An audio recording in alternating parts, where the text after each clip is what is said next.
The moment Madeline Brooks stepped into the ballroom of the Plaza Hotel, she knew something was wrong. The chandeliers above Fifth Avenue glittered like judgmental eyes, reflecting diamonds, silk gowns, and tailored tuxedos worth more than her entire life before marriage. The air smelled of expensive perfume and quiet cruelty. This was not a place for a woman 7 months pregnant, wearing a simple navy maternity dress, standing 2 steps behind her husband like an accessory no one wanted to acknowledge. Christopher Langford, CEO of Langford Entertainment Group, didn't look back at her once. Cameras flashed as he walked ahead, smiling for investors, shaking hands with senators, laughing too loudly. On his arm was Serena Vale, America's darling pop icon, her fingers resting where a wife's hand should have been. She wore confidence like armor, red lips curved in a knowing smile that never reached her eyes. Madeline felt her baby shift inside her, a sharp reminder that she was still real, even if everyone else treated her like a shadow. Whispers followed her across the marble floor. "That's her? She looks exhausted. I heard she used to sing. A long time ago." Madeline kept her eyes down. She had learned that survival, in this marriage, meant silence. Tonight was supposed to be a charity gala celebrating art, innovation, and women's empowerment. The irony sat heavy in her chest. She remembered when Christopher used to hold her hand. Before the boardrooms, before the contracts, before he asked her to quit music because it didn't fit the brand of his future. She reached the edge of the crowd just as Serena turned toward the stage, microphone already in hand. "Before I perform," Serena said sweetly, her voice amplified through the room, "I heard we have a special guest tonight, Christopher's wife, Madeline." A pause. Then, soft laughter. Serena tilted her head, eyes locking onto Madeline. "Didn't you study music once? Why don't you come up here and sing something for us? Just for fun." The room stilled. All eyes turned. Madeline looked at Christopher, waiting for him to say no. To protect her. To remember she was carrying his child. He only adjusted his cufflinks and nodded once. That single motion felt like a verdict. Madeline's hands trembled as a staff member approached with a microphone. Her heart pounded so loudly she was sure the room could hear it. She took one step forward, unaware that this humiliation was about to become the moment that destroyed everything Christopher thought he controlled. And as she reached for the microphone, someone powerful in the room finally recognized her. Madeline Brooks had not always been invisible. There was a time, years before the Langford penthouse and the carefully worded prenuptial agreement, when her voice filled small auditoriums and cracked something open in the people who heard it. She grew up in a quiet New Jersey town, raised by a single mother who worked double shifts and believed that talent meant nothing if you didn't protect it. Madeline learned early how to swallow fear, how to perform, even when her knees shook. Music was the one place she felt whole. At 23, she was accepted into a private vocal program in Manhattan. The kind with glass-walled studios, Steinway pianos, and instructors who spoke in hushed tones about rare range and international potential. That was where Jonathan Pierce first heard her sing. He told her she had a voice that couldn't be manufactured, only destroyed or protected. She laughed, not knowing how close to the truth that was. Then she met Christopher. Back then, he wasn't a CEO. He was a sharply dressed entrepreneur with ambition burning behind polite manners. He attended one of her recitals with a mutual friend and waited afterward, flowers in hand, telling her she was extraordinary. Madeline believed him. She believed the dinners, the long talks about the future, the promises that love didn't require sacrifice of self. She was wrong. The first request came gently. "You're exhausted," Christopher said. "Maybe take a break from singing." The second came with logic. "My world is complicated. Your schedule makes it harder." By the third, it was framed as love. "If you trust me, you'll let this go. Just for now." She quit the program 3 months later. Marriage followed quickly. Then pregnancy. Then the contracts. Christopher's lawyers called it protection. She called it confusing paperwork signed while nauseous and hopeful. The clauses were subtle but ruthless.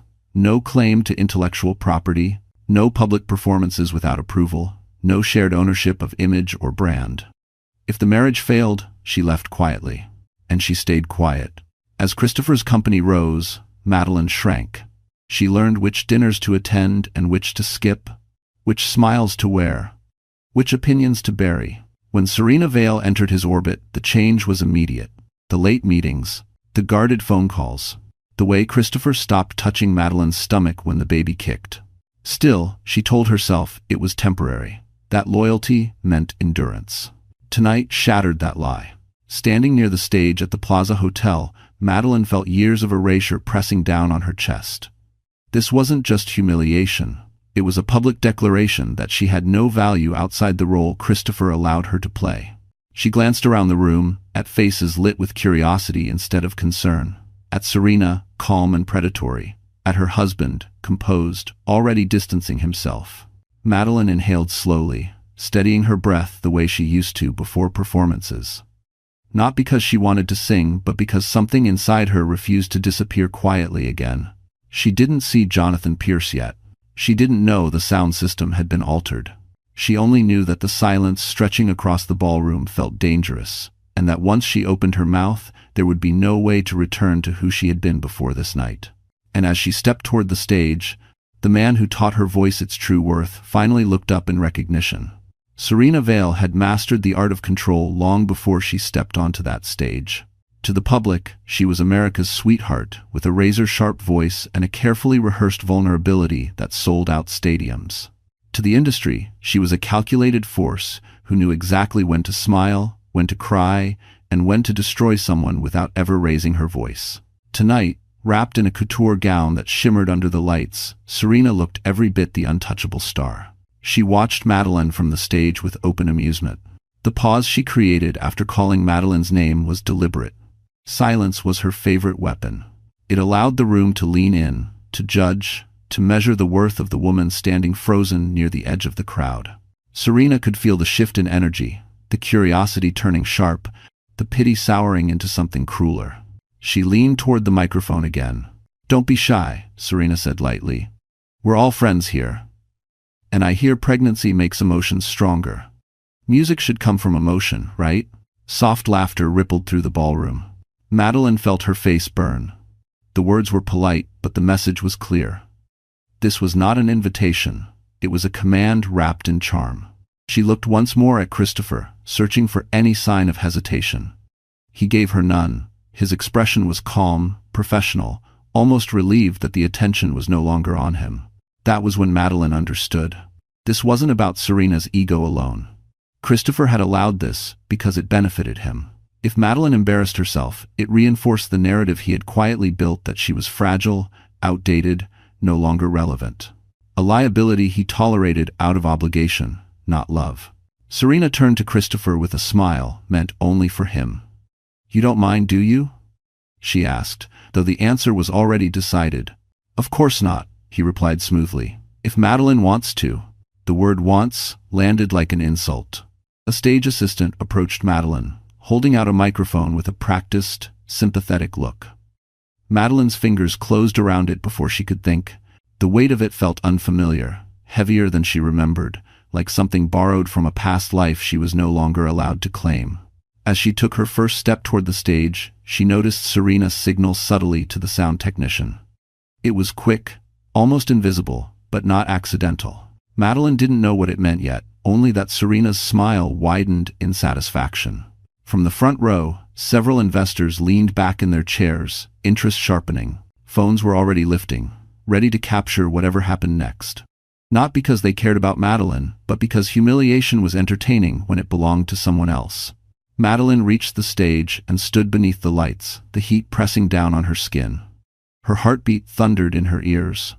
She could feel the baby move again, unsettled by her rising panic. For a brief, dangerous moment, she considered setting the microphone down and walking away. But she knew what that would mean. She would be the woman who couldn't even try, the weak wife, the burden everyone whispered about. Leaving would give Serena exactly what she wanted. Serena stepped closer, lowering her voice so only Madeline could hear. "Let's see if you still remember how," she murmured, sweet as poison. The band waited. The room waited. Madeline lifted the microphone to her lips, unaware that the sound system had been adjusted to make her fail, unaware that this setup was meant to break her completely. She closed her eyes, and in that split second, before she sang, someone in the audience leaned forward sharply, recognition flashing across his face. because the woman Serena was trying to destroy was not who she thought she was at all. The first note was supposed to fail. That was the plan Serena Vale had approved, with a glance and a nod to the sound technician moments earlier. The microphone Madeline held had been subtly altered, the levels set just low enough to thin her voice, just sharp enough to expose any weakness. It was a professional humiliation, the kind that could be blamed on nerves instead of sabotage. Madeline didn't know that. She only knew the ballroom was holding its breath. As the opening piano chord drifted through the speakers, she felt the floor beneath her heels tremble. The lights were blinding, washing the faces in front of her into a sea of shadows. Somewhere beyond them were people who had decided her worth before she opened her mouth. People who expected her to crack. Her lips parted. The first sound that came out was quiet, almost fragile. A few guests exchanged looks. Serena relaxed slightly, her smile returning as she leaned back, confident she had won. Christopher folded his arms, preparing for the inevitable embarrassment that would end this quickly. Then Madeline adjusted her stance. It was an unconscious movement. Muscle memory from years of training she thought she'd lost. She shifted her weight, grounded herself, and drew a deeper breath than anyone expected from a woman 7 months pregnant. Her shoulders lowered, her jaw relaxed. The second note changed everything. It wasn't loud, but it was pure. Full-bodied, unmistakably controlled. A ripple moved through the room. The microphone, meant to betray her, now carried a voice that refused to be diminished. Madeline's tone deepened, steady and rich, wrapping around the melody instead of chasing it. The piano player hesitated, startled, then followed her lead. Serena straightened. That wasn't supposed to happen. Madeline opened her eyes, focusing not on the crowd, but on a point somewhere beyond the chandeliers, beyond the judgment. She sang the way she used to in practice rooms late at night, when no one was watching, when the sound belonged only to her. Each phrase carried restraint, discipline, and something sharper underneath years of silence breaking free. Whispers spread, no longer mocking. Is that Liv? She's trained. Everyone. Who taught her? Christopher's expression shifted from boredom to confusion. He glanced toward the sound booth, then back to Madeline. This wasn't the weak performance he had allowed himself to expect. This was not a wife embarrassing herself. This was a woman reclaiming something. Serena stepped closer to the edge of the stage, her confidence cracking. She caught the technician's eye and shook her head sharply, signaling to lower the levels further. The response came too late. Madeline had already adapted, instinctively compensating, projecting past the equipment. Her voice climbed, not in a showy way, but with precision. A controlled ascent that made trained musicians in the audience lean forward. Phones rose higher now, not out of cruelty, but disbelief. The narrative had changed, and everyone could feel it. Madeline felt it too. For the first time that night, the shaking in her hands stopped. The fear didn't disappear, but it transformed into focus. She wasn't singing to survive anymore. She was singing because she could. From the third row, a man with silver at his temples froze mid-applause, his eyes locked on her face. Memory struck him hard and fast. He knew that voice. He had searched for it for years. Jonathan Pierce leaned forward slowly, heart pounding. On stage, Serena's smile finally vanished. And Christopher, staring at his wife as if seeing her for the first time, realized with creeping dread that he had made a mistake he could not undo. Because this performance was no longer a joke, and the room was about to turn against them. Madeline reached the middle of the song, and something irreversible happened in the room. The polite tension that had hovered over the gala dissolved into a heavier silence, the kind that meant people were listening not out of courtesy, but instinct. This was no longer background noise for wealthy donors sipping champagne. This was a moment that demanded attention. Her voice moved with discipline, not desperation. Each note landed clean, controlled, and deliberate. She didn't oversing. She didn't beg for approval. She trusted the music to carry what words never had. The melody wrapped around the room, slipping past designer dresses and expensive egos, settling somewhere uncomfortable and honest. Several musicians exchanged looks. This wasn't amateur technique. This was training that cost years, money, and sacrifice. Christopher shifted where he stood. His jaw tightened as he scanned the audience. This was not how it was supposed to go. He had agreed to this humiliation because it was safe, because it would remind everyone, including Madeline, of her place. Instead, eyes were turning away from Serena and toward the woman he had reduced to silence. Serena felt it too. She stepped back from the spotlight, her fingers tightening around her own microphone. This was not the kind of attention she controlled. This wasn't scandal or mockery. This was respect, and it was dangerous. She leaned toward the sound technician again, her voice sharp, demanding adjustments. But Madeline had already moved beyond the trap. Her breathing was steady now, her posture open. The baby inside her shifted again, and instead of panic, she felt grounding. She placed a hand lightly against her stomach between phrases, not for show, but reassurance. She was still here. She was still capable. A woman near the front dabbed at her eyes, surprised by her own reaction. A man beside her straightened, expression unreadable. Phones that had been raised for spectacle now recorded with something closer to awe. Christopher caught a fragment of conversation behind him. Why didn't we know about her? She's better than half the industry. Dinan tender. This changes things. His chest tightened. This was slipping out of his control. Madeline approached the most difficult part of the song, a section that demanded restraint rather than volume. It was the kind of passage that exposed flaws immediately. Serena had expected this to be the breaking point. Instead, Madeline softened. She pulled the sound inward, allowing the room to lean closer rather than pushing against it. Her voice thinned just enough to carry vulnerability without weakness. The effect was devastating. The room leaned forward as one, suspended in the space she created. Jonathan Pierce stood slowly. The movement was subtle, but those who knew him noticed. A man like him didn't rise without reason. His eyes never left Madeline's face, memory crashing into recognition. The posture, the phrasing, the instinctual control no one taught twice. Christopher noticed Jonathan standing and felt a sudden, cold dread. Serena followed his gaze and stiffened. She knew that man. Madeline reached the final phrase of the piece. The note wasn't loud. It wasn't flashy. It was sustained, unwavering, held with a confidence that settled into the room like truth. When it ended, the silence that followed was not awkward. It was reverent. For one suspended second, no one clapped.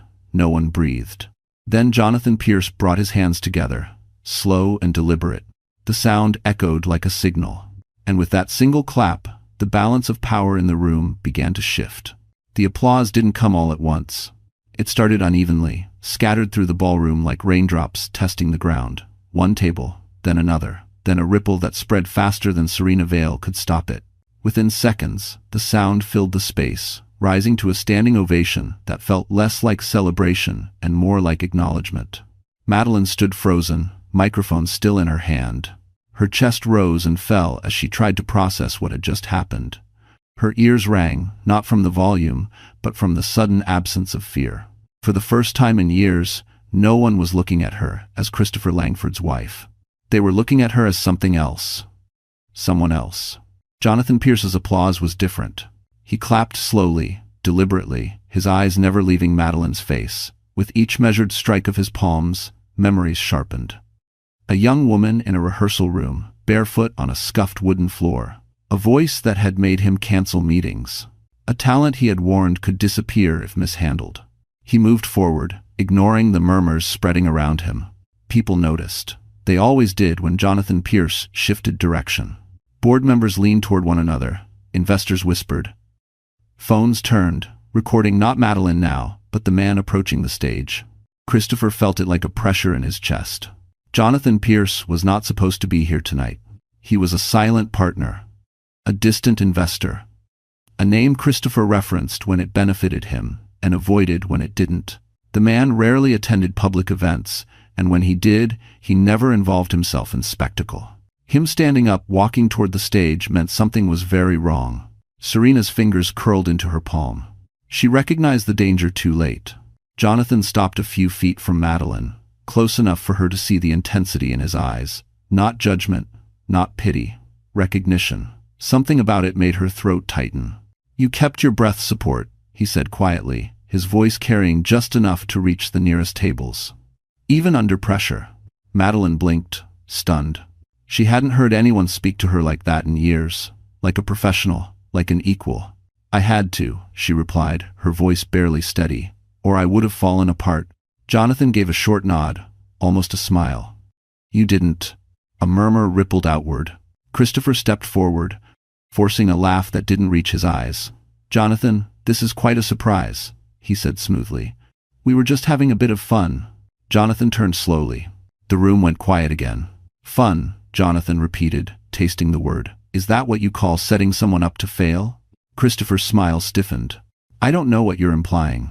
"I think you do," Jonathan replied. His gaze flicked briefly to the sound booth, then back. That microphone adjustment was amateur. Whoever ordered it underestimated her. Serena's breath caught. Madeline's heart began to race again, not with fear this time, but realization. This hadn't been her imagination. The humiliation had been planned. Jonathan raised his voice slightly, enough for the room to hear. "For those of you wondering," he said calmly, "Madeline Brooks was accepted into one of the most selective private vocal programs in Manhattan 8 years ago. I personally sponsored her audition." A sharp intake of breath echoed somewhere. Christopher's face drained of color. Madeline stared at Jonathan, shock flooding through her. You remember me?" "I never forgot you," Jonathan said simply. The words landed heavier than applause ever could. Serena took a step back, her confidence finally fracturing. Because this was no longer about a song. It was about exposure, and Jonathan Pierce was about to say something that would shatter every lie Christopher had built. The ballroom felt smaller now, as if the walls had moved closer to contain the truth, pushing its way out. Christopher Langford straightened his jacket, instinctively reclaiming the posture that had carried him through hostile boardrooms and ruthless negotiations. This was familiar territory to him. Pressure, optics, control. He smiled thinly, the expression he used when he believed he could still steer the narrative. "Let's be clear," Christopher said, projecting confidence. "My wife made personal choices. I never forced her to do anything. Tonight's performance was spontaneous." "Jonathan is overreacting." A few nods followed. Old habits died hard. Power still intimidated. Jonathan Pierce didn't argue. Instead, he reached into the inner pocket of his jacket and withdrew a slim tablet. The motion was unhurried, deliberate, the way one moved when the outcome was already decided. Murmurs rippled again. People recognized the posture of someone about to present evidence, not opinion. "Since we're clarifying," Jonathan said evenly, "let's talk facts." He tapped the screen once. The massive display behind the stage, originally set to cycle through donor names and charity slogans, flickered, then froze. The gala organizers scrambled, whispering urgently, but Jonathan had already connected. A document appeared. It was a contract. Several executives leaned forward, recognizing formatting, language, clauses they'd seen countless times before. Corporate, precise, cold. Jonathan pointed calmly. "This is a personal services and image control agreement, signed 6 years ago." Madeline's breath hitched. She recognized it instantly, the pages she'd skimmed while pregnant, nauseous, trusting. The document, Christopher's lawyers had told her, was standard. Christopher's face darkened. "That document is confidential." "It was," Jonathan replied, "until it became relevant to corporate governance." Gasps rippled through the room. Jonathan scrolled. Clauses highlighted themselves in soft red. Clause 14. No public performances without spousal approval. Clause 17. Forfeiture of professional representation upon marriage. Clause 19. Financial penalties for breach. The room went still. "This," Jonathan continued, "is not a marriage agreement. It's a suppression contract." Serena Vale took a step back, heels unsteady. This was spiraling far beyond humiliation. Her name appeared on the screen next, attached to an addendum. Madeline stared, shock washing over her. Jonathan turned slightly toward Serena. "You signed on as a brand stabilizer," he said calmly. "Your role was not just promotional, it was strategic. Replacement optics." Serena's lips parted, but no sound came out. Christopher snapped. "That's absurd." "Is it?" Jonathan replied, swiping again. An audio waveform appeared. The room held its breath. A voice played. Christopher's voice, distorted only slightly, unmistakable. "She doesn't fit the image anymore," the recording said. "Once the baby comes, she'll fade out. Serena is the future." A collective intake of breath swept the ballroom. Madeline's knees weakened. Jonathan's hand moved instantly, steadying her elbow, not possessive, just present. The recording ended. No one spoke. Christopher looked around wildly, realizing too late that the room had shifted. Investors weren't impressed. They were calculating. This wasn't a scandal. It was liability. Jonathan faced the audience. "For those wondering," he said quietly, "this agreement was used to restrict her professional income, while her likeness was leveraged to soften executive perception. That makes it a governance issue." The implication landed hard. Christopher opened his mouth, but nothing came out. Madeline stared at the screen, tears blurring her vision not from shame but clarity. She had been erased on paper, systematically. Jonathan leaned closer to her and spoke softly, just for her. "This is the part where it stops." She believed him, because the power in the room had changed hands, and the people who once ignored Madeline were now realizing how much her silence had cost them. For a moment, no one moved. The recording still echoed in the silence, Christopher's own voice hanging in the air like a confession that couldn't be pulled back. The kind of truth that didn't need explanation. The kind that rewrote every polite smile in the room. Then the whispers started. They were no longer curious. They were sharp, urgent, calculating. Board members leaned toward one another, hands shielding mouths. Legal advisors quietly slipped out phones. Donors who had once laughed at Madeline now avoided looking in her direction, suddenly aware that they had been witnesses to something far darker than a party stunt. Christopher felt the shift before he fully understood it. He had built his power on perception, on the belief that he was controlled, progressive, untouchable. Now the perception was cracking, and with it, the invisible shield that had protected him for years. He scanned the faces around him, searching for allies. He found none. "Let's all take a breath," he said, forcing calm into his voice. "This is being misinterpreted. Private marital agreements are not corporate misconduct." Jonathan Pierce didn't respond immediately. Instead, he looked toward the front row, where two senior members of Langford Entertainment's board sat rigidly in their chairs. One of them, an older man with decades in the industry, met Jonathan's gaze and gave a slight nod. That was all Jonathan needed. "You're correct," Jonathan said calmly. "Private agreements are private until they intersect with company valuation, investor trust, and brand risk." End quote. He gestured subtly toward the screen, where Madeline's name still glowed beside the contract. "This agreement," Jonathan continued, "restricted a professionally trained vocalist from earning independent income, while her image was used to present stability during key funding rounds. Several of you invested during that period." The words landed like weights. A woman in a tailored white suit spoke up, her tone controlled but tense. "Are you suggesting misrepresentation?" Jonathan turned to her. "I'm suggesting that material information was withheld." The word material sent a visible ripple through the room. Christopher took a step forward, his composure cracking. "You're turning my marriage into a spectacle to undermine me." "No," Jonathan replied evenly. "You did that when you assumed she would stay quiet." Madeline stood beside him, her hand resting protectively on her stomach. She felt exposed, but no longer small. The fear had shifted. It was no longer hers. Serena Vale backed away slowly, instinct screaming at her to disappear. Her publicist whispered urgently at her side, face pale. Phones were already buzzing with messages, contracts, endorsements, damage control. Serena looked at Madeline then, really looked at her, and for the first time, there was no superiority in her eyes, only panic.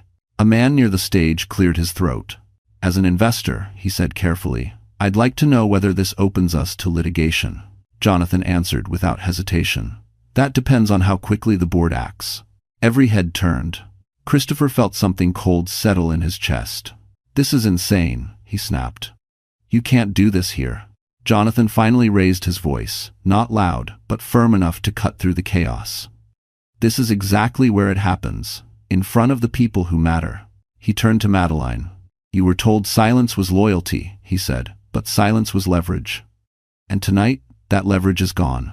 Madeline met his gaze, tears burning but unshed. She nodded once. Across the room, a board member stood.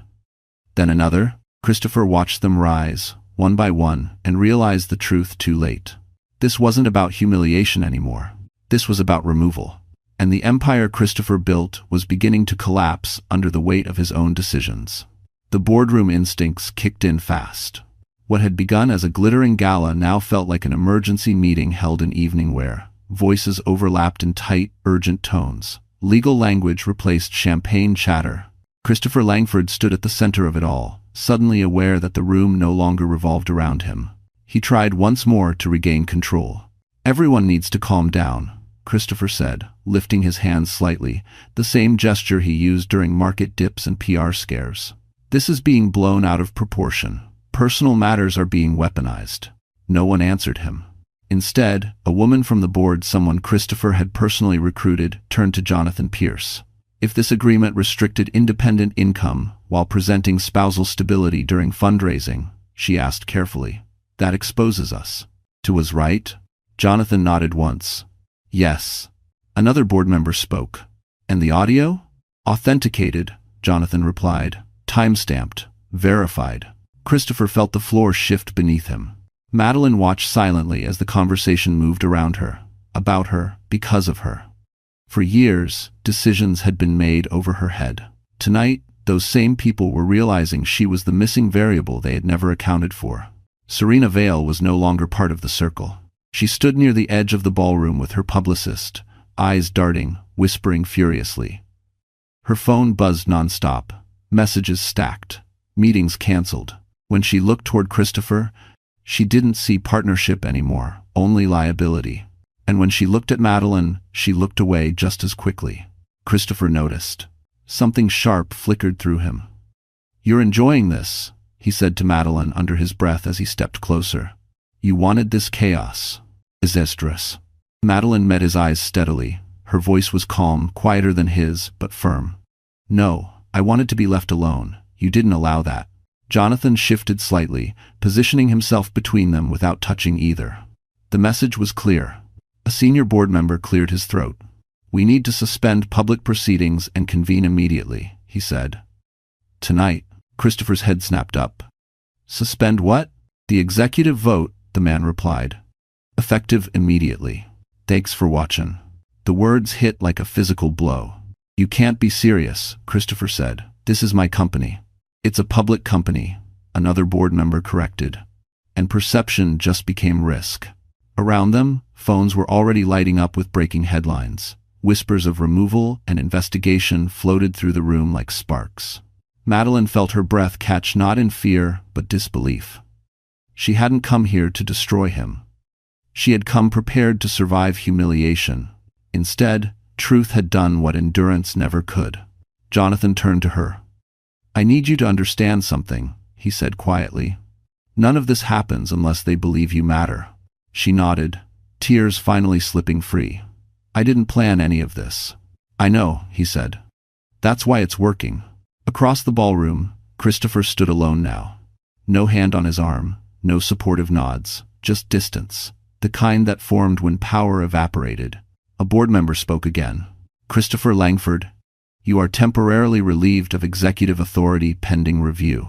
The room went silent. Christopher stared, stunned, rage and disbelief colliding on his face. "You'll regret this," he said hoarsely. Jonathan met his gaze without blinking.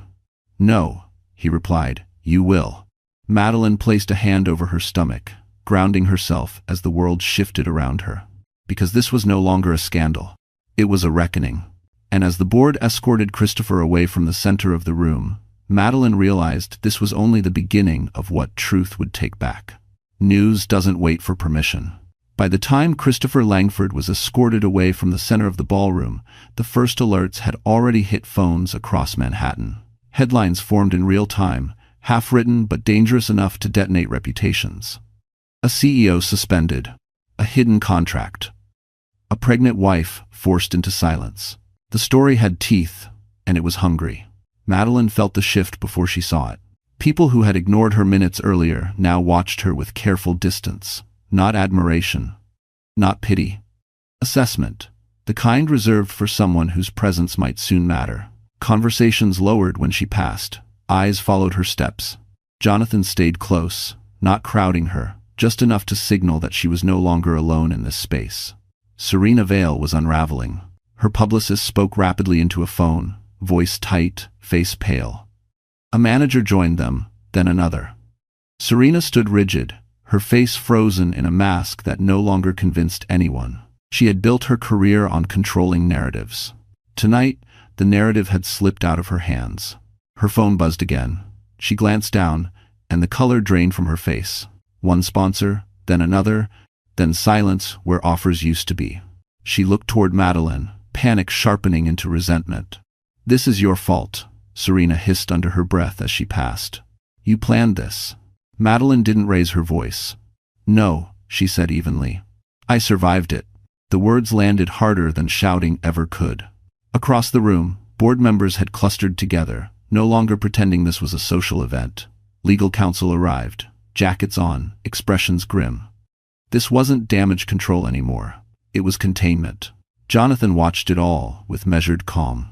"This will move quickly now," he told Madeline quietly. "They can't afford hesitation." She nodded, exhaustion creeping in now that the adrenaline was fading. Her hand rested on her stomach instinctively, grounding herself as the weight of the night settled. "What happens to him?" she asked. Jonathan didn't answer immediately. "That depends on what else surfaces." As if summoned, a journalist pushed forward, voice cutting through the noise. "Mr. Pierce," she called. "Can you confirm whether additional agreements exist involving Miss Vale?" Jonathan paused. "That information will be addressed through proper channels." But the damage was done. Serena heard it too. She staggered slightly, catching herself on a chair. She understood what that question meant. Investigations didn't stop at one contract. They widened. They connected dots she had hoped would stay invisible. Christopher watched from a distance, restrained by security and humiliation. His empire was already slipping from his grasp, piece by piece, faster than he could react. He locked eyes with Madeline once, fury and disbelief twisting his features. She didn't look away. For years, she had been trained to soften, to disappear, to absorb. Tonight, she simply stood. Jonathan leaned closer. "You did nothing wrong," he said quietly. "But you need to prepare. Once the truth starts moving, it doesn't slow down." Madeline exhaled slowly. "I'm not afraid anymore." He studied her for a moment, then nodded. "Good, because this isn't over." Across the ballroom, Serena was escorted out, her heels clicking too loudly against the marble, cameras already flashing. She didn't wave, she didn't smile. The queen had fallen, and the room felt colder for it. Madeline watched her go, not with satisfaction, but clarity. This wasn't revenge. It was consequence. And as the night fractured into investigations, exits, and whispered calculations, Madeline understood one thing with certainty. The life that had been taken from her was already finding its way back, and nothing could stop it now. By midnight, the gala no longer resembled a celebration. What remained inside the Plaza Hotel was a fractured room full of people calculating their exits, their statements, and their distance from Christopher Langford's name. The chandeliers still glittered, but the illusion was gone. Wealth could buy silence, but not tonight. Madeline sat in a quiet side lounge, a glass of water untouched in her hand. The adrenaline had drained from her body, leaving behind a deep, bone-level exhaustion. Her baby shifted gently, as if reminding her to slow down. For the first time all evening, she allowed herself to sit, to breathe. Jonathan Pierce stood near the window, phone pressed to his ear, speaking in low, precise sentences. Every few seconds, he glanced back at her, not out of control, but awareness. He understood moments like this. When power rearranged itself, the aftershocks were just as dangerous as the impact. Across the building, Christopher Langford faced reality for the first time without insulation. He was no longer surrounded by admirers or subordinates. Just two board representatives, a legal advisor, and the cold realization that his authority had been stripped in public. His phone buzzed constantly, partners, friends, contacts, who suddenly needed clarification. He ignored them all. The doors had closed. A senior board member spoke, voice flat. "We're initiating a full internal review. Your access to company systems will be suspended within the hour." Christopher scoffed weakly. "You're overcorrecting." "No," the man replied. "We're reacting late." That hurt more than anger. Back in the lounge, Madeline watched as a familiar face approached one of the donors, who had once dismissed her with a polite smile. Now his expression was cautious, respectful. "I owe you an apology," he said quietly. "I didn't realize." Madeline nodded once. Most people didn't. He hesitated. If you choose to pursue independent representation, my foundation supports women returning to the arts." She didn't answer immediately. Not because she wasn't interested, but because for the first time, she wasn't desperate. The power to choose had returned to her. Jonathan returned, ending his call. "They're moving faster than expected," he said. Additional contracts surfaced. "Not just yours." Madeline's chest tightened. "Other women?" Jonathan nodded. "Not singers, different roles, same pattern." The scope of it settled heavily between them. Serena Vale's name appeared again, this time attached to an investigation into coordinated brand displacement. Her social media accounts went dark within minutes. No farewell, no explanation. Silence, where noise had once been currency. Madeline felt no triumph. Only confirmation. Jonathan studied her carefully. "You understand this may follow you," he said. "Public attention. Questions. Offers." "I know," she replied, "but it follows the truth now, not lies." He smiled faintly. "That's the difference." A message buzzed on Madeline's phone. A single line from an unknown number. You never belonged to his shadow. She didn't need to ask who sent it. Outside, reporters gathered behind barricades, hungry for statements. Inside, the board finalized interim leadership. Christopher Langford's name was already being spoken in the past tense. Madeline stood slowly, steadying herself. "What happens next?" she asked. Jonathan met her gaze. "Next, you decide who you are without permission." She placed a hand over her stomach, feeling the life she had protected through years of silence. For the first time, the future didn't feel like something she had to survive. It felt like something she was finally allowed to enter. And as the doors closed behind the fallen empire, Madeline stepped forward into a life that could no longer be taken from her. By the next morning, the story had evolved from scandal to reckoning. Madeline woke to the soft hum of Manhattan outside the hotel window, sunlight cutting across the room in pale strips. Her phone lay face down on the bedside table, vibrating intermittently with notifications she wasn't ready to read. She knew what they would say. Interviews, statements, requests framed as opportunities, curiosity disguised as concern. For now, she let the silence exist. Downstairs, Christopher Langford faced the collapse he had spent years engineering for others. His attorneys sat across from him in a private conference room, expressions professional but tight. Overnight, 3 more agreements had surfaced: internal memos, non-disclosure clauses, quiet payouts. The pattern was undeniable now. This wasn't a misunderstanding. It was strategy. "You need to prepare for public separation from the company," one lawyer said carefully. "And personal exposure." Christopher laughed, sharp and hollow. "She ruined everything." The room went still. "No," the lawyer corrected. "You did." That truth cut deeper than anger ever could. Meanwhile, Serena Vale's fall was faster and more brutal. Paparazzi caught her leaving her apartment with sunglasses and a hoodie pulled low, no entourage in sight. Insiders leaked details within hours. Brand manipulation, replacement optics, coordinated silence, her image as a self-made star fractured beyond repair. The industry that once protected her now distanced itself with surgical precision. Madeline saw the headlines eventually. She didn't read the comments. Instead, she sat across from Jonathan Pierce in a quiet cafe, steam rising from untouched coffee. For the first time, there were no cameras, no board members, no microphones. Just honesty. "They're asking what you want," Jonathan said. "Statements, appearances, a path forward." Madeline considered this version of herself the woman people suddenly wanted to hear from. "I don't want to speak about him," she said finally. "Or her." Jonathan nodded. "That's a statement in itself." She met his gaze. "I want to speak about what happens when women are taught that silence is love." Jonathan studied her, respect clear in his eyes. "Then that's the story." Across town, Christopher watched the market open from a muted television screen. Langford Entertainment's stock dipped sharply, stabilizing only after the board announced interim leadership and a full compliance audit. His name was absent from the statement. Erased. He scrolled through his phone, messages dwindling with each refresh. Power, he realized too late, was only real when others believed in it. Without that belief, it vanished. Madeline stood at the edge of Central Park later that afternoon, coat pulled tight against the chill. Jonathan walked beside her, giving space, not direction. "You don't owe anyone redemption," he said quietly. "Just truth." She nodded. "I know. Thanks for watching." Her hand rested on her stomach, grounding her in something real, something untouched by contracts and cameras. Behind them, the city moved on. Ahead of her, a life waited unwritten, unrestrained. This chapter had closed with consequences, not chaos. And for the first time, Madeline understood that the most powerful ending wasn't destruction. It was freedom.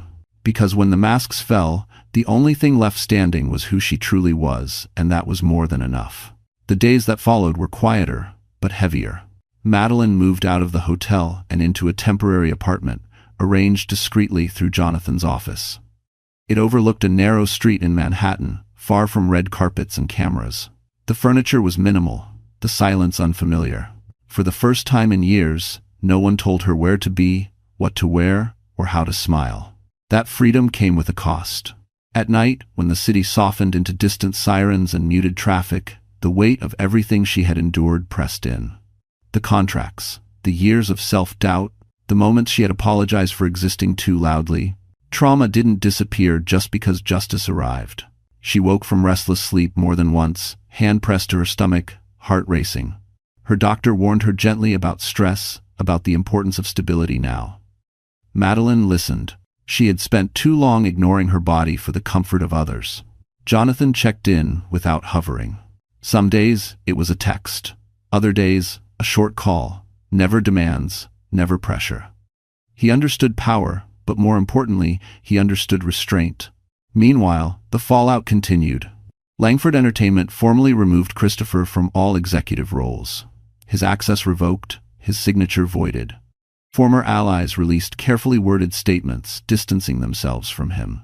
The man who once controlled rooms now struggled to get calls returned. Serena Vale attempted a comeback within days. A carefully staged apology appeared online, her voice trembling, eyes glossy. She spoke of misunderstandings, of pressure, of learning and growth. The response was brutal. Screenshots surfaced. Timelines were dissected. Silence from former collaborators spoke louder than any statement. The public didn't want remorse. They wanted accountability. Madeline watched none of it directly. Jonathan advised distance, and she trusted him. Instead, she focused inward. Breathing exercises, gentle walks, journaling thoughts she had never allowed herself to finish. One afternoon, she sat at the small kitchen table, sunlight warming her hands, and opened a notebook Jonathan had left for her without comment. On the first page, she wrote a single sentence. "I didn't disappear. I was buried." The words shook her. She realized then that the most damaging lie she had accepted wasn't Christopher's or Serena's. It was her own belief that endurance equaled love. That night, Jonathan visited briefly, standing near the doorway, respecting her space. "There's something you should know," he said carefully. "The board wants to offer you a formal apology and compensation." Madeline looked up. "I don't want hush money," he nodded. "I know. This isn't that. It's acknowledgement." She considered it. Not for revenge, not for pride, but for closure. "I'll listen," she said, "on my terms." Jonathan smiled faintly. "Of course." As he turned to leave, he paused. "You don't owe the world strength," he added. "Only honesty." After he left, Madeline stood by the window, watching the city glow. She felt fear still, yes, but it no longer ruled her. For the first time, she allowed herself to imagine a future not defined by recovery, but by choice. She placed both hands over her stomach, feeling a slow, steady movement beneath her palms. "I won't teach you silence," she whispered softly. Outside, Manhattan continued on, indifferent and alive. But inside that quiet apartment, something irreversible had shifted. Because Madeline was no longer rebuilding her life, she was reclaiming it, and the next step would change everything. Christopher Langford didn't call first. He showed up. It was late afternoon when the doorman buzzed Madeline's apartment. His voice was careful, almost apologetic. "There's a Mr. Langford here. He says it's urgent." Madeline closed her eyes. She had known this moment would come. Men like Christopher never accepted endings unless they controlled them. She rested a hand on her stomach, steadying herself, then nodded once. 10 minutes, she said. That's all. When he stepped inside, she barely recognized him. The confidence was gone. His suit was expensive but rumpled, his tie loosened, his eyes rimmed red with exhaustion and something closer to panic. This was not the man who once commanded rooms. This was a man standing in the wreckage of his own choices. "You look well," he said awkwardly, as if politeness could bridge the distance between them. Madeline didn't offer him a seat. "What do you want, Christopher?" she asked calmly. He swallowed. "I made mistakes. Things got out of hand. You know how pressure is. The board. The optics. Serena." "Stop," Madeline said quietly. The word landed harder than shouting. Christopher froze. "This is the first time you've spoken to me without performing," she continued. "Don't ruin it by lying." He stared at her, truly seeing her now, and something desperate flickered across his face. "I need you," he admitted. "If you clarify things publicly, say this was a misunderstanding, it could help stabilize the situation. For the company. For us." There it was. Not an apology. A transaction. Madeline felt no anger. Only clarity. "You're asking me to clean up what you broke," she said. "Again. This affects our child," he said quickly, reaching for the last card he had left. "My reputation matters. Our child needs safety," Madeline replied evenly. "Not a father who values image over integrity." Christopher's voice cracked. "You're punishing me." "No," she said. "I'm choosing myself." Silence stretched between them, heavy and final. Christopher looked around the apartment, noticing the simplicity, the lack of luxury. "Jonathan Pierce put you here," he said bitterly. "Is that it now?" Madeline met his gaze without flinching. "He gave me options. You took them away." The truth settled over him like a weight. For a moment, he looked small. "I never thought you'd leave," he admitted. "You were always steady." "I was afraid," she corrected. "There's a difference. It's no for." He took a step toward her, then stopped, realizing too late that the power dynamic had reversed completely. "If you walk away," he said quietly, "you burn every bridge." Madeline smiled faintly. "I built my life by crossing bridges you set on fire." She moved toward the door and opened it. "Your 10 minutes are over." Christopher hesitated, then nodded stiffly. As he left, he turned back once, searching her face for regret. He found none. When the door closed, Madeline leaned against it, exhaling slowly. Her hands trembled not from fear, but release. The last chain had snapped. She walked to the window, sunlight spilling across the floor, and placed both hands over her stomach. "That was the past," she whispered. Outside, somewhere across the city, Christopher Langford was losing everything he thought defined him. Inside, Madeline felt something settle into place.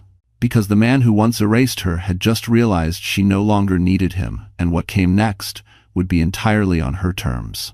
The fall didn't happen all at once.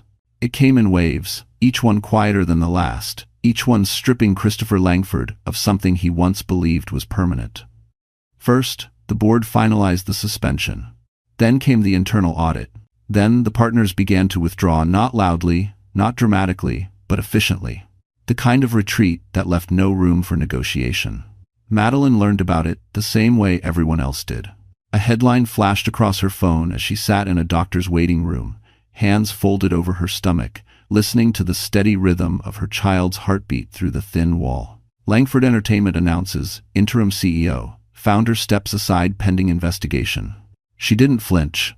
For years, Christopher's world had dictated her emotions. Today, it barely registered. Jonathan joined her later that afternoon, bringing paperwork and an update he delivered without satisfaction or cruelty. "They uncovered more than expected," he said carefully. "Financial manipulation, pattern misuse of personal agreements. The board is cooperating fully." "What happens to him?" Madeline asked. Jonathan paused. "He'll lose control, permanently, possibly more." Madeline nodded, absorbing it not as vengeance, but inevitability. Consequences had a way of arriving late, but they arrived all the same. Across the city, Christopher sat alone in a rented apartment far smaller than the penthouse he once ruled. Boxes lined the walls, unopened. His phone lay on the table, silent. The people who used to need him had learned they didn't anymore. He replayed the gala in his mind obsessively. The applause, Jonathan's voice, Madeline's calm refusal. For the first time, there was no one to blame convincingly but himself. Meanwhile, Serena Vale vanished from the industry overnight. No announcements, no farewell tour, just contracts quietly terminated and doors closed without explanation. The system that had protected her no longer saw value in the risk she represented. Fame, Madeline realized, was the most conditional form of power there was. That evening, Madeline sat alone at her kitchen table, reviewing documents Jonathan had sent. Not demands, not traps, but options. A trust established for her and her child, full legal autonomy. A settlement structured as restitution, not silence. For the first time, she read every word, and for the first time, the language made sense. She signed nothing yet. Instead, she closed the folder and stepped onto the balcony, city lights stretching endlessly below. The air was cool, grounding. She rested her hands on the railing and let herself feel the weight of everything she had survived. She wasn't triumphant. She was free. Jonathan joined her quietly. "You don't have to decide anything tonight," he said. "I know," she replied, "but I know what I won't do." He waited. "I won't disappear again." He smiled, not relieved, not victorious, proud. Inside her, the baby shifted gently, steady and strong. Madeline closed her eyes, imagining a future where strength wasn't borrowed from endurance, but built from truth. Behind her, an empire collapsed without ceremony. Ahead of her, a life-weighted one she would no longer apologize for living. Because when the king fell, the woman he tried to silence finally stepped into a world that had no power over her anymore. Madeline didn't expect the invitation to come so quietly. It arrived as an email forwarded by Jonathan. Subject line simple and unassuming. No press release. No announcement. Just a request for a private meeting at a rehearsal hall on the west side of Manhattan. The kind of place artists used before the world noticed them, not after. She stared at the screen for a long moment. For weeks, people had been offering her things: money, apologies, platforms, protection. This felt different. It didn't ask her to explain the past. It didn't ask her to forgive it either. It asked her to imagine a future. The rehearsal hall was modest but immaculate, sunlight spilling through tall windows onto a polished wooden floor scarred by years of practice. A piano sat in the corner, lid open, waiting. The air smelled faintly of rosin and dust and possibility. Jonathan stood near the window when she arrived, hands in his pockets. "No cameras," he said. "No contracts today." Madeline nodded, grateful. She lowered herself into a chair, one hand resting on her stomach. The space felt safe in a way she hadn't experienced in years. "I'm not here to manage you," Jonathan continued, "or to shape you into anything." End quote. She looked up at him, searching for the catch. "I'm here because you deserve a choice you've never been given," he said. He gestured toward the piano. "There's an international foundation we're launching. Music, education, performance. Ownership stays with the artist. No image control clauses, no silence clauses." Madeline's breath caught. "You're offering me a position?" "A partnership," Jonathan corrected. "If you want it, as a performer when you're ready, as a mentor if you prefer, or both." The weight of the words pressed gently, not demandingly. "And if I say no?" she asked. Jonathan didn't hesitate. "Then you walk out with nothing owed." Something in her chest loosened. She stood slowly and walked toward the piano, running her fingers lightly over the keys without pressing them. The sound wasn't needed.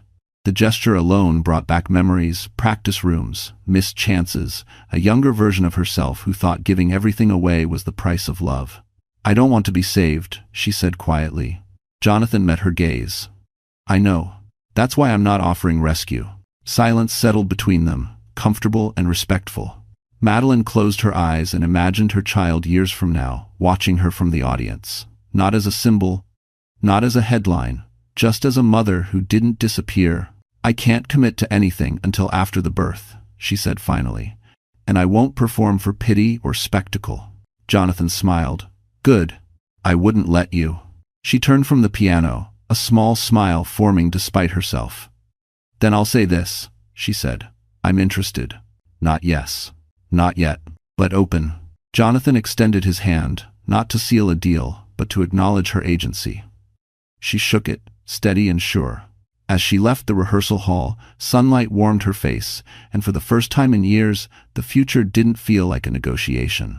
It felt like a door she could open when she chose. And as Madeline stepped back onto the street, she sensed that the life waiting for her and her child was finally being built on freedom, not fear. The city slowed down for Madeline in ways she hadn't expected. After weeks of headlines, speculation, and quiet fallout, the noise finally began to fade.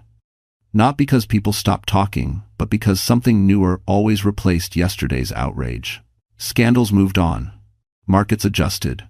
Names once spoken with certainty slipped into footnotes. Madeline welcomed the quiet. She spent her days carefully now. Mornings began with slow walks along tree-lined streets, doctor appointments, and intentional rest. Afternoons were for reading, writing, and gentle vocal exercises. Her physician approved nothing demanding, nothing forced. Just reminders to her body that her voice was still there when she wanted it. At night, she slept better. Not perfectly, but deeper than she had in years. Jonathan remained present, but unobtrusive. Some days he checked in. Some days he didn't. He never asked for reassurance or commitment. The offer stood quietly, patiently, exactly as promised. Across the city, Christopher Langford's life continued to contract. The investigation expanded. Former partners cooperated. The board finalized leadership changes. What had once been his empire now operated without his input, his access, or his approval. His name surfaced only in legal updates and restrained financial commentary. Power didn't scream when it disappeared. It simply stopped responding. Serena Vale attempted one final pivot. A low-budget interview appeared online, framed as reflection and growth. It lasted less than 24 hours before sponsors formally distanced themselves. The public wasn't cruel. They were done. And being ignored proved far harsher than being criticized. Madeline watched none of it directly. Instead, she prepared for something far more important. The baby arrived earlier than expected. It happened quietly, without cameras or announcements. One long night, one hospital room, one moment where fear returned briefly and then vanished. The second she heard that first cry, she cried too. Not from pain, from relief. When the nurse placed her child in her arms, the world narrowed to breath, warmth, and weight. This was real, untouched by contracts, untouched by image. Jonathan visited the next day, standing back respectfully as Madeline held her child. "You did it," he said softly. She smiled. "We did." Weeks passed in gentle rhythm. Feeding schedules, late-night pacing, small joys that felt enormous after years of constraint. Motherhood didn't erase her ambition, but it reordered it. Everything that mattered rose to the surface with clarity. One evening, as sunset colored the city, Madeline opened the notebook she'd been writing in since the gala. She turned to a blank page and wrote slowly, deliberately. "I am not returning to be seen. I am returning to be heard." She closed the notebook and looked down at her child, sleeping peacefully against her chest. Soon, she would make choices. About music, about partnerships, about the life she wanted to model. But tonight wasn't for decisions. Tonight was for stillness. The world that once demanded her silence no longer had a claim on her time, her body, or her voice. And as Madeline watched the city lights flicker on beyond the window, she understood something with quiet certainty.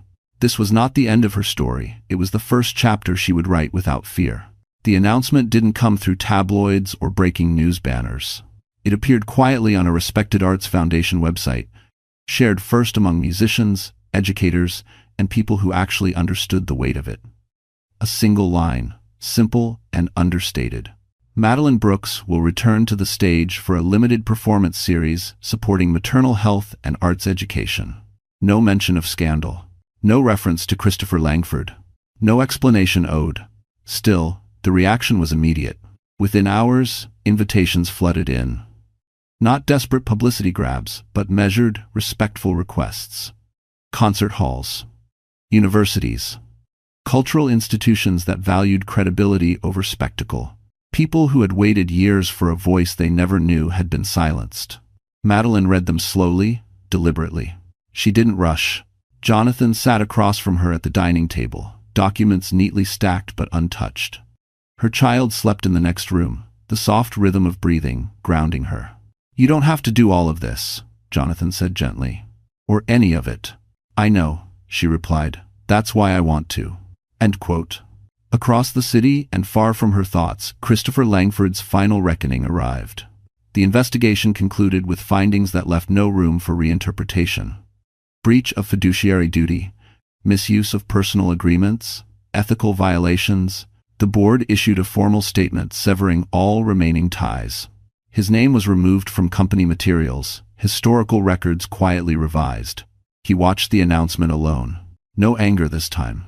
Just a hollow understanding of how completely the world had moved on. He thought of Madeline then, not as his wife, not as leverage, but as the woman he had underestimated until it cost him everything. Serena Vale fared no better. Her attempts to rebrand failed quietly. There were no dramatic cancellations, no public shaming, just absence. Invitations stopped arriving, calls went unanswered. The industry, efficient and unsentimental, had replaced her. Consequences didn't shout, they endured. Madeline stepped onto the stage weeks later at a mid-sized concert hall overlooking the city. No red carpet, no press pit, just an audience that rose instinctively when she appeared, not because of her story, but because of her presence. She wore a simple black dress, no jewelry, no performance armor. As she sang, the room changed. Not with shock this time, but recognition. This was not a comeback fueled by revenge. It was a return rooted in ownership. Each note carried steadiness, intention, and something deeper, choice. She wasn't proving anything. She was claiming space. Jonathan watched from the side, not interfering, not directing, just witnessing. When the final note faded, the applause was long and unforced. Madeline bowed once, hand over her heart, then exited without spectacle. Backstage, she picked up her phone and saw a single message waiting. You sounded like yourself. She smiled. Later that night, she stood by the window at home, city lights stretching endlessly below. Her child slept nearby. The future no longer felt like something she had to earn through suffering. She had already paid enough. Now, she was simply living. And as Madeline turned away from the window, she knew the final chapter would not be about survival, but about everything she had finally allowed herself to receive. The last time Madeline Brooks stood on a stage, there were no hidden traps, no watching eyes waiting for her to fall. The concert hall was full, but calm. No cameras flashed, no whispers followed her steps. Just an audience that had come for the music, not the story behind it. That distinction mattered more to her than applause ever could. Her child slept peacefully backstage, cared for by someone she trusted. The knowledge grounded her. She was no longer divided between who she was and who she protected. They were the same now. When Madeline sang, she didn't think about the past. She didn't think about Christopher Langford, whose name had quietly vanished from boardrooms and headlines alike.